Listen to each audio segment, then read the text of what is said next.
देखते हुए लगभग 1-1.5 साल लगेंगे मार्केट और सारी चीज़ों को सुधारने के लिए। तो प्रोडक्ट्स और बाकी जो एडवर्टीजमेंट के इम्प्रूवमेंट है उसमें बहुत ज़्यादा डेवलपमेंट करना अभी के लिए, जब लॉकडाउन लगा है उसके बाद में कई सारी चीज़ें मैन्युफैक्चरिंग, कई इंडस्ट्रीज जो है वो इससे प्रभावित हुई है, तो हमें भी इसका प्रभाव पड़ता है और हमें भी इस पर डिसीजन लेकर के आगे बढ़ने के लिए प्लान करना चाहिए।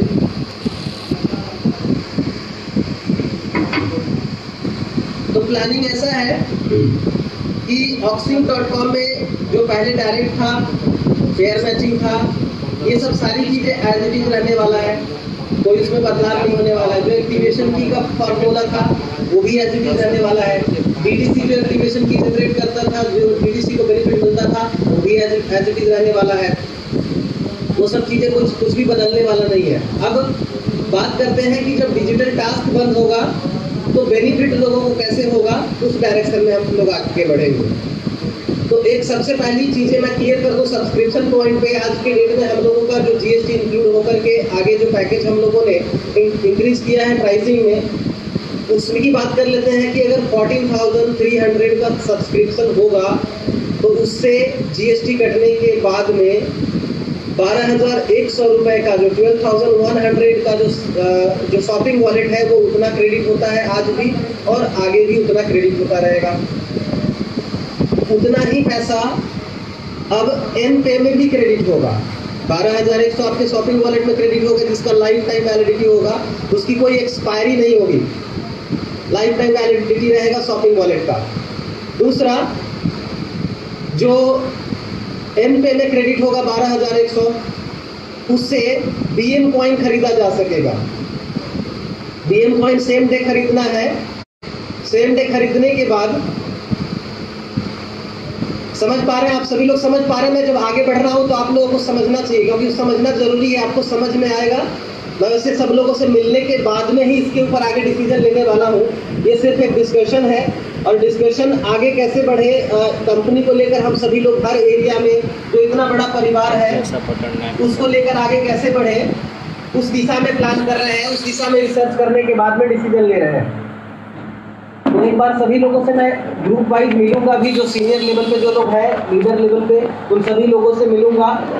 आप सभी को ऐसे भी पता है कि ऑक्सिंग ग्रुप जब भी कोई डिसीजन लेती है उसमें पैनलिस्ट कंपनी सभी को ध्यान में रखते हुए डिसीजन लेती है। तो आप लोगों को अगर कहीं पे भी थोड़ा बहुत अगर कंफ्यूजन होगा तो आप जरूर पूछिएगा।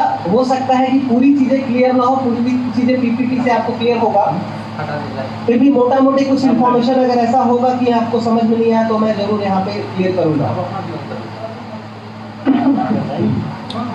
तो जब सारी चीजें एज इट इज रहेंगी, एक सबसे पहला पार्ट ये है जो एन पे में क्रेडिट होगा। अब यहाँ से शुरू हो रहा है थोड़ा मॉडिफिकेशन। अब डिजिटल टास्क करने की आवश्यकता इसलिए नहीं होगी कि डिजिटल टास्क जो एडवर्टीजमेंट का पार्ट है या मैन्युफैक्चरिंग सेगमेंट को लेकर के जो प्रभाव पड़े हैं मार्केट में, लगभग 4-5 महीने से 6 महीने से कोई मैन्युफैक्चरिंग और बाकी चीज़ों को लेकर के उतना एक्टिविटी नहीं हो रहा है, तो आगे चल करके कंपनी को 6 महीने, 1 साल, 1.5 साल में कोई बहुत बड़े बेनिफिट उससे जनरेट नहीं होने वाली। तो कंपनी उसमें मॉडिफिकेशन करके आगे बढ़ने जा रही है, और लोगों का फायदा, लोगों का बेनिफिट कैसे रहेगा उस डायरेक्शन में भी कंपनी ने प्लान किया है। तो जब एन पे में 12,100 क्रेडिट हो जाएगा, वहां से जब कोई भी 12,100 का बीएम कॉइन परचेज करते हैं, तो जैसा डिजिटल में 30 डेज का लॉक इन होता था, पहला लॉक इन 30 डेज का वो रहेगा। 30 डेज के बाद में उसको कभी भी किसी को भी ट्रांसफर किया जा सकता है, किसी भी टाइम वो ट्रांसफर किया जा सकता है। दूसरा, उसके बाद में 30 डेज बाद उसको, या सेम डे जब हम सब्सक्रिप्शन या जब हम परचेज करेंगे बीएम कॉइंस, तो सेम डे हम लोग उसको 12 मंथ के लॉक इन में डाल सकते हैं। समझ में आ रहा है? लॉक इन का जो पहला फॉर्मूला था 8% टू 12% का मंथली बेनिफिट के हिसाब से टोटल 96 टू 144% का बेनिफिट था। अब डिजिटल में क्या हो रहा था, जो सब्सक्रिप्शन है 14,300 का, उसका अगर विड्रॉल देखेंगे, अगर 2,500 में मंथली विड्रॉल ले लूं उसका, तो आपको प्रिंसिपल अमाउंट विड्रॉ करने के लिए लगभग 5 से 6 महीने लग रहे थे, 6 महीने लग रहे थे। इसमें क्या है कि आपका 30 डेज बाद any time principal amount withdraw कर सकते हैं, किसी भी टाइम प्रिंसिपल अमाउंट विड्रॉ मतलब क्या है, ट्रांसफर किया जा सकता है, किसी को सेल किया जा सकता है। ईयरली लॉक इन में रखने से आपका जस्ट बेनिफिट जो है डबल हो रहा है, जो अमाउंट है उसका बेनिफिट जस्ट डबल हो रहा है। ऑप्शन कंपनी से विड्रॉ करने का ऑप्शन क्वार्टरली रहेगा, क्वार्टरली कभी भी कोई भी विड्रॉल रिक्वेस्ट डाल सकता है और कंपनी से बेनिफिट के साथ। जैसे मान लीजिए कि आपका 12,000 रुपए का जीएसटी डेबिट होने के बाद 14,300 से आपका 12,000 रुपए का बीएम कॉइन है, उसका बीएम कॉइन में एक साल में कितना हो गया, अगर एग्जांपल लेते हैं 24,000 रुपया हो गया मान लेते हैं। अब आपका 3 महीना 90 डेज के बाद 10 डेज का टाइम मिलेगा, विड्रॉल का 10 डेज का टाइम रहेगा कि उसके अंदर में जो लोग अनलॉक करके विड्रॉ करना चाहते हैं वो विड्रॉ कर सकते हैं। तो बेनिफिट के साथ में एक पार्ट आप क्वार्टरली विड्रॉ कर सकते हैं, दूसरा पार्ट ऐसे करके जो है चारों पार्ट आप विड्रॉ कर सकते हैं, या तो एक साथ में विड्रॉ कर सकते हैं टोटल अमाउंट, वो एक्सपायरी मैच्योरिटी के बाद में। समझ में आ रहा है?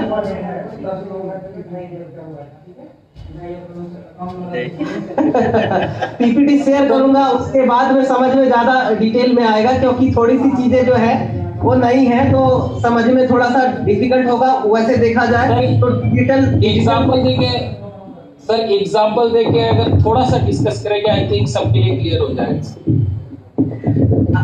अभी आपको auxing.com में कोई डाउट तो मुझे नहीं लगता है कि होगा, कि जो डिस्ट्रीब्यूशन जैसे था वैसे ही होने वाला है। क्लियर है? Okay right sir. हाँ, एक कोई व्यक्ति जो है इसमें सपोर्ट करेंगे ताकि मेरे से सवाल पूछेंगे तो क्या है मैं जवाब दूंगा और हो सकता है सबको समझ में आए।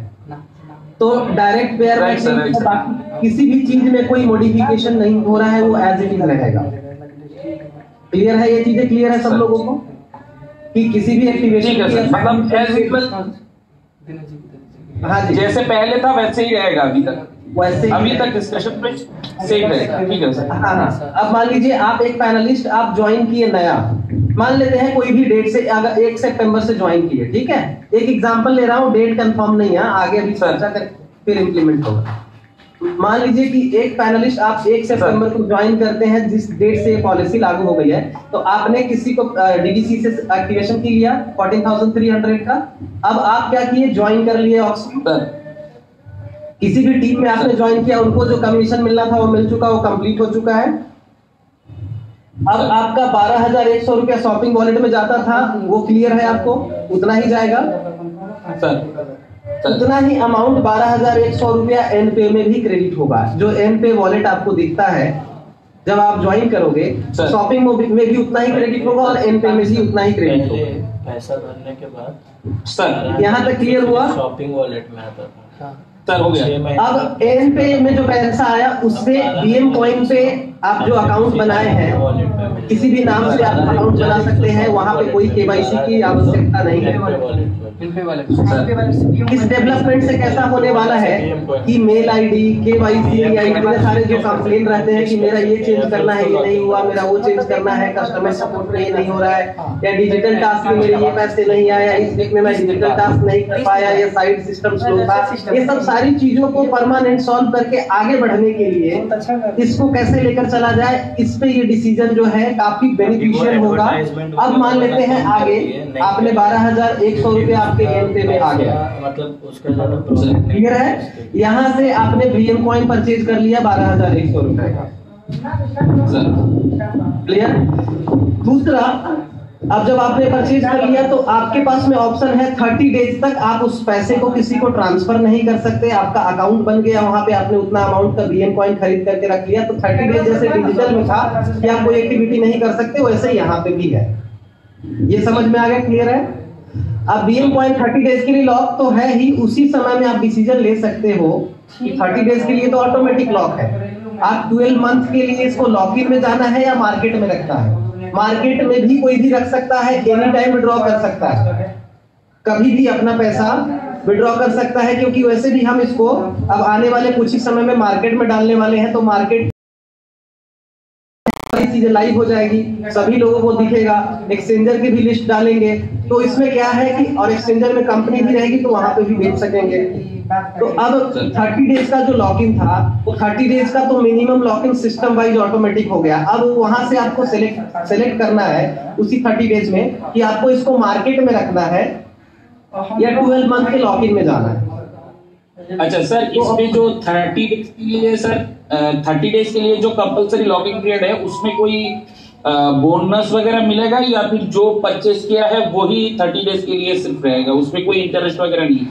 30 डेज का जो परचेजिंग होगा वो लॉक इन इसीलिए रखा जा रहा है ताकि क्या है, ये बेनिफिट डेली अगर ट्रांसफर होगा ना तो यही रोटेशन में आ जाएगा और एक ही अमाउंट हर जगह पे घूमने लगेगा तो इसका मिसयूज होना शुरू हो जाएगा।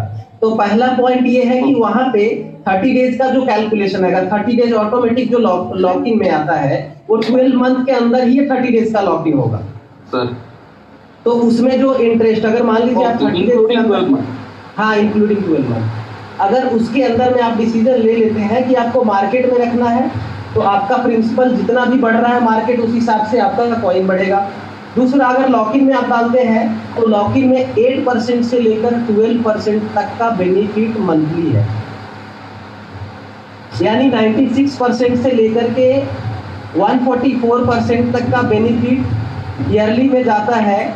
और इसका विड्रॉल पार्ट हर क्वार्टर में आप इसको ब्रेक कर सकते हैं। हर क्वार्टर में 90 डेज के बाद 10 दिन का टाइम मिलेगा कि इसको ब्रेक करके आप विड्रॉ कर सकते हो। अगर 90 डेज में आप विड्रॉ कर लेते हो तो अलग अलग एवरेज रहेगा 90 डेज का, जैसे क्वार्टरली हो गया, हाफ ईयरली हो गया और ईयरली हो गया, तो अलग अलग पार्ट रहेगा इसके विड्रॉल का। जैसे डिजिटल में कैसे होता है कि अगर 14,300 का हमने सब्सक्रिप्शन लिया, हम हमेशा टास्क करते जा रहे हैं और जो विड्रॉल है 30 डेज बाद हमारा दूसरे तीसरे महीने से चालू हो जाता है 2400-2500 रुपए, ठीक है दूसरे महीने, लगभग मुझे लगता है दूसरे महीने लास्ट एंड मंथ से मुझे लगता है कि विड्रॉल स्टार्ट होगा तो 2400-2500 रुपए का विड्रॉल स्टार्ट हो जाता है क्लियर। तो भी 60 डेज के बाद ही वो पॉसिबल हो पाता है। अब वो 2500 रुपए का विड्रॉल जो स्टार्ट होता है वो अगर आप कंटिन्यू देखेंगे 1 साल तक, 1 साल के कैलकुलेशन में अगर आप जाएंगे तो उसमें भी 52 वीक्स में लास्ट वाला जो अकाउंट आप प्रेडिक्शन करेंगे तो लास्ट मंथ का बेनिफिट आगे बढ़ पाता है। तो इसमें क्या होने वाला है कि इसमें आप पे कोई भी एक्सपायरी नहीं होने वाला है कि आपको इतने टाइम के अंदर में ही इसका रिन्यूअल कर लेना है या जो भी कुछ चीजें कर लेना है। रिन्यूअल वाला सब पार्ट ऑक्सिंग पे आ जाएगा और बीएम कॉइन में आपका कॉइन वाला चीजें आ गया। इसमें आपका अगर टोटल अगर कैलकुलेशन देखेंगे तो 12,100 रुपए का 12 मंथ के अंदर जस्ट मुझे लगता है कि लगभग 26 से 27 हजार रुपए के आसपास में टोटल बेनिफिट बन रहा है जैसे टास्क में हो रहा है। अब मान लीजिए 26,000 को 4 पार्ट में डिवाइड कर दिया जाए तो कितना अमाउंट बन जाएगा? लगभग 6,500 रुपए सर। तो उतना ही क्वार्टरली विड्रॉल में आता है, उतना ही बेनिफिट। थोड़ा बहुत फ्लेक्सिबल है, मैं थोड़ा सा रफली आपको आइडिया दे रहा हूँ क्योंकि मैं कैलकुलेशन में जैसे अगर क्वार्टरली फर्स्ट क्वार्टर में कोई विड्रॉ कर ले रहा है तो एवरेज कैलकुलेशन 6% से मर्ज होकर और वो विड्रॉल पार्ट कंपनी के पास से ले सकता है। वो विड्रॉल वो कंपनी से भी ले सकता है, डीडीसी से भी ले सकता है, एक्सचेंजर किसी भी एक्सचेंजर को बेच करके ले सकता है। कई सारे ऑप्शन होंगे जहां से विड्रॉल ले सकते हैं। अभी तो फिर सर टास्क वाला जो ये है बेटर है वो टोटली बंद हो जाएगा, करेक्ट सर? टास्क वाला जो पॉइंट है वो आगे क्लोज कर देंगे। टास्क वाला इसलिए क्लोज करेंगे क्योंकि आगे फ्यूचर में अभी ये टास्क का जो एडवर्टीजमेंट का है या प्रोडक्ट्स का, इस सब चीजों का स्कोप अभी 6 महीने 1 साल 1.5 साल मुझे लगता है कि मार्केट मैन्युफैक्चरिंग इस सब को सुधारने के लिए लगेगा। अच्छा सर, डायरेक्शन में अगर हम लोग आगे जाते हैं तो हमारे लिए वो सही नहीं होगा क्योंकि मार्केट के जो रुझान है, जो मार्केट की तरफ जो आपको अट्रैक्शन है वो चीजें आपको वहां पे नहीं दिख रहा है क्योंकि मैन्युफैक्चरिंग या बाकी सारी चीजें तो आप सभी लोगों को पता है हर स्टेट में वो सिचुएशन है। तो इसीलिए इसको इस डायरेक्शन में लेकर जा रहे हैं। दूसरा, इसके इम्प्लीमेंट करने से बेनिफिट में कोई दिक्कत नहीं आने वाला है। विड्रॉल वैसे भी 60 डेज बाद ही कोई ले पा रहा था। दूसरा हाँ बोलिए ना।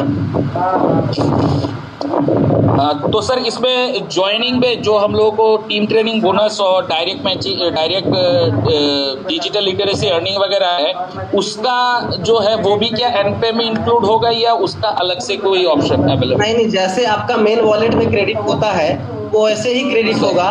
और उसका विड्रॉल जो है मंथली 40,000 रहेगा बैंक विड्रॉल, और डीडीसी से 40,000 रहेगा, और डीडीसी से आप जो है उसमें अनलिमिटेड ले सकते हैं। मतलब अनलिमिटेड यानी 1,30,000 का जो कैलकुलेशन है ना सर, वो 1,30,000 का बल्क पीसी डीडीसी में रहेगा। सर ये क्या मंथली पॉसिबल रहा सर, ये मंथली वन टाइम ही दे सकता है और वो 40,000 लिमिटेड है। मंथली जो रहेगा वो सिर्फ बैंक का रहेगा, बाकी आपके जो डीडीसी और बाकी जो विड्रॉल है वो सब वीकली ही रहेंगे। बैंक का सिर्फ वन टाइम होगा और उसका लिमिटेशन होगा 40,000। ओके सर, उसके बाद सर ठीक है, ये क्लियर। मतलब जो पेयर मैचिंग में एक कैलकुलेशन देखेंगे 15,000 का डेली एवरेज से टोटल कैलकुलेशन जो बैठ रहा है, तो वो जो टोटल कैलकुलेशन बैठ रहा है उसमें जो डिडक्शन प्रोसेसिंग चार्ज का हो रहा था वो काट करके लगभग 14,200 रुपीज समथिंग कुछ आ रहा था। क्लियर है? उसका टोटल कैलकुलेशन अगर देखेंगे तो हम लोगों ने 1,30,000 रुपए का विड्रॉल रखा हुआ है, वीकली 1,30,000 का विड्रॉल है। तो बैंक में जो होगा वो 40,000 के विड्रॉल होंगे, और बाकी ये मंथली होगा बैंक का विड्रॉल, और जो डीडीसी बल्क पीसी में वीकली ही विड्रॉल रहेगा।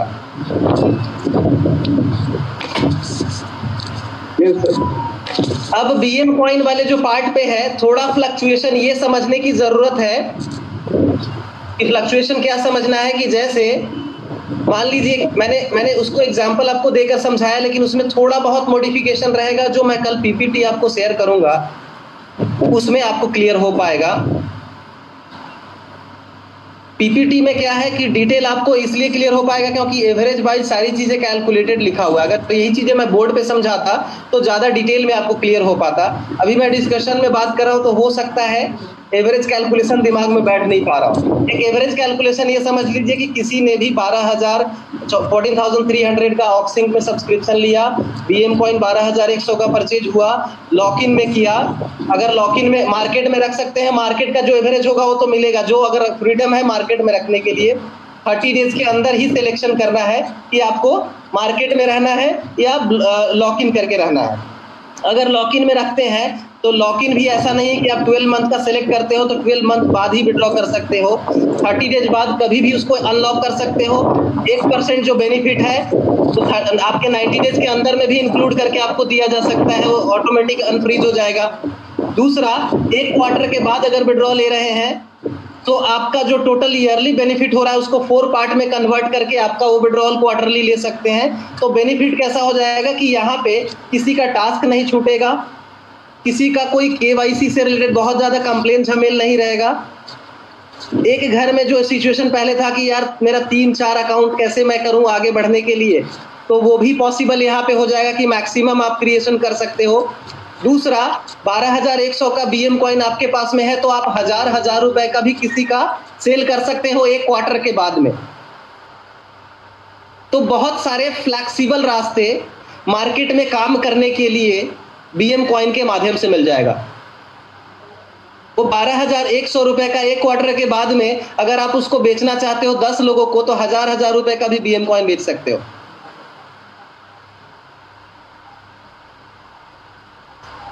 और क्वार्टरली विड्रॉल कंपनी से डायरेक्ट जो है वो ले सकते हैं। जैसे अगर 4 पार्ट में डिवाइड किया 7,000 हुआ, वो विड्रॉल डायरेक्ट कंपनी से ले सकते हैं, डीडीसी से भी ले सकते हैं, जो भी पॉसिबल होगा वहां से आप ले सकते हैं।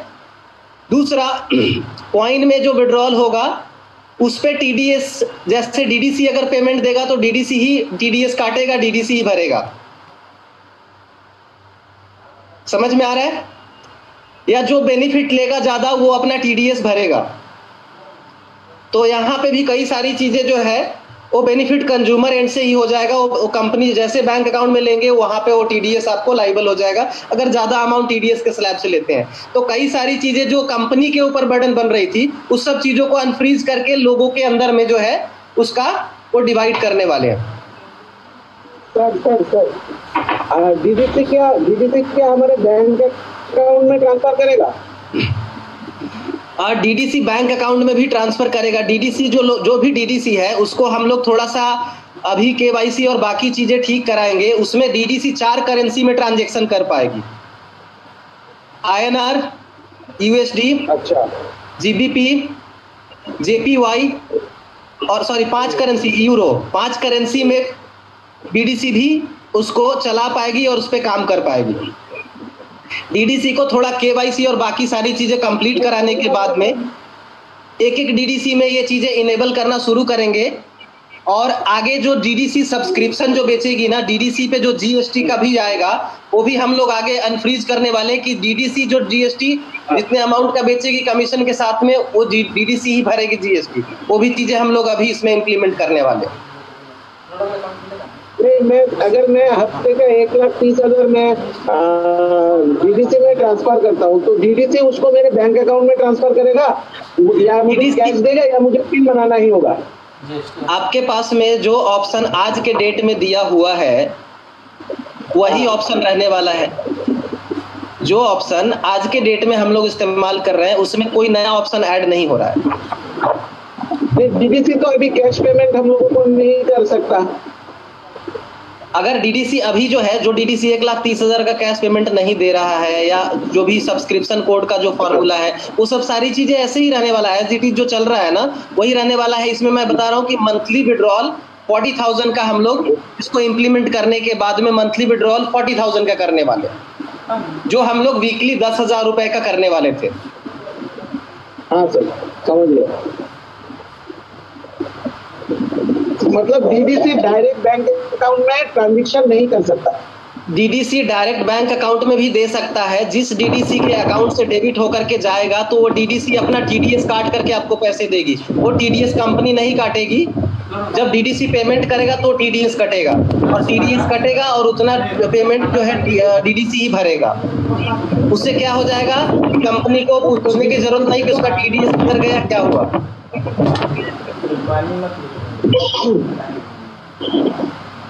मतलब डीडीसी को इतना बड़ा पूंजी लगाना होगा अभी? बड़ा पूंजी लगाने की जरूरत नहीं पड़ेगी। जो चीजें चल रहा है जैसा डीडीसी का वैसा ही चलेगा। ओके सर, उसके बाद अभी करंट में जो हम लोग काम कर रहे हैं वो सारी चीजें तो एज इट इज वैसे ही है जो मैं अभी बता रहा हूँ। उसमें कोई मॉडिफिकेशन ना पेयर मैचिंग में, ना डायरेक्ट में, ये सब चीजों में तो हो नहीं रहा है। एक खाली डिजिटल पार्ट को मॉडिफाई किया जा रहा है। डिजिटल पार्ट को जो लोग टास्क करने के लिए या बाकी चीजों में जो इशू बढ़ रही थी या फ्यूचर में अगर इशू आता, इन सब सारी चीजों को मॉडिफाई करके उसको बीएम कॉइन की तरफ हम लेकर आ रहे हैं। क्योंकि बीएम कॉइन का फ्यूचर आने वाले समय में काफी बड़ा होने वाला है। उसके ऊपर गवर्नमेंट भी कुछ पॉलिसी लाने वाली है, और भी कई नए कॉइन भी लॉन्च हो रहे हैं। तो इसको देखते हुए जो बीएम कॉइन का मार्केट है वो काफी बड़ा होने वाला है। और डिजिटल का मार्केट में जो एडवर्टीजमेंट की पार्ट है या बाकी जो चीजें हैं, वो मैन्युफैक्चरिंग, एडवर्टीजमेंट, कई सारे सेगमेंट पे अभी लॉकडाउन के कारण कई सारी दिक्कतें आई हैं। तो इसको सुधारने के लिए टाइम जाएगा। तो इसलिए कंपनी इस डिसीजन को लेकर आगे बढ़ना चाह रही है। तो सर जो लोग सर मैं किशोर बोल रहा हूँ जी। सर किशोर बोल रहा था। सर बात ये है कि जैसे कि अभी डिजिटल टास्क वगैरह खत्म हो जाएगा तो उसकी जगह पर हमारा जो फोकस है पूरा बीएम कॉइन की तरफ जा रहा है। बहुत बढ़िया डिसीजन है। तो सर मैं ये कहना चाहता हूँ कि ये जो लोग 30 दिन के लिए जो 12,000 रुपए के अगेंस्ट पे उनको बीएम कॉइन परचेज किया जाएगा, उसका व्हाइट पेपर कितने दिन में उनको रिलीज कर दिया जाएगा? क्योंकि उनके पास प्रूफ होना चाहिए ना सर कि हाँ मैंने खरीदा। व्हाइट पेपर चीजें, व्हाइट पेपर जो होता है वो एक व्हाइट पेपर प्रूफ नहीं, उस बिजनेस का इंफ्रास्ट्रक्चर होता है कि सभी लोगों को सिंगल व्हाइट पेपर तो मिलता नहीं है। आपने जो भी कॉइन देखा होगा, चाहे मैं आज अगर मैं बिटकॉइन की बात करूं तो व्हाइट पेपर क्या होता है, व्हाइट पेपर अभी इसीलिए रिलीज नहीं किया है बीएम कॉइन का क्योंकि जो मॉडिफिकेशन अभी हम लोग ऑक्सिंग का मर्ज करने वाले हैं, अगर रिलीज कर दिया होता तो कैसा होता, वो फिक्स हो जाता है। अभी तक का जो कंडीशन में होता वो फिक्स कर हो जाता।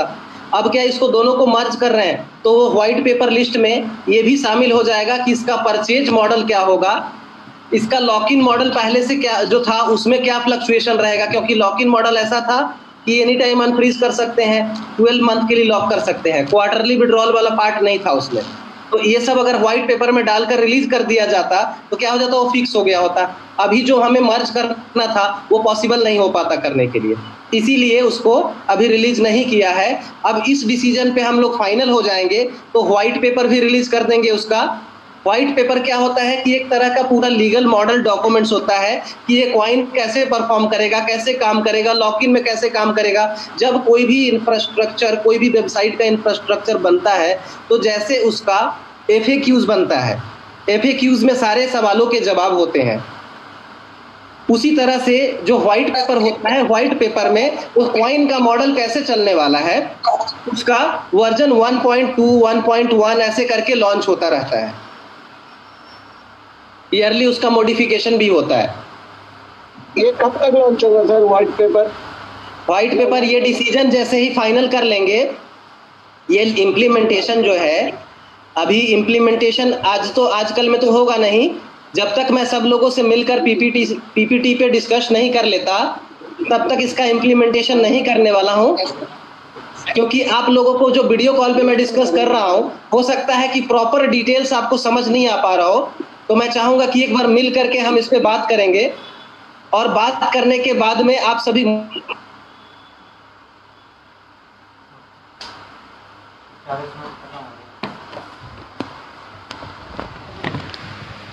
सिस्टम चेंज होने वाला है। अभी समझाऊंगा कैसे मैं लोगों को।